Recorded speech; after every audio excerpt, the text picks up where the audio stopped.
Hello বন্ধুরা, তোমরা কেমন আছো? আশা করছি ভালো আছো। আজকে এই থোড় নিয়েছি, আজকে থোড়ের পোলাও রান্না করব। থোড়টা কি নরম,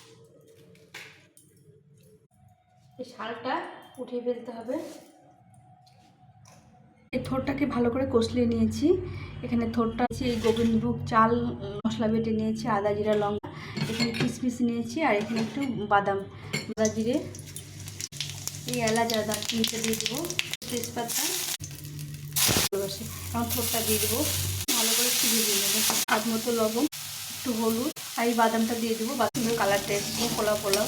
বাটা মশলা, আদা জিরা লঙ্কা বেটে রেখেছিলাম, দুটো বাটা মশলায় রান্না করি। বাটা মশলা রান্না করলে খেতে ভালো লাগে। থেকে জলটা আমি কিশমিশটা দিয়ে দেবো, মিষ্টি দেবো, ঠান্ডা দিয়ে ছাই গরম আর 1 চামচ নামিয়ে করে পোলাও হয়ে গেল। তোমাদের রেসিপিটা কেমন লাগলো অবশ্যই কমেন্ট করে জানিও, আর ভালো লাগলে ভালোবাসা দিয়ে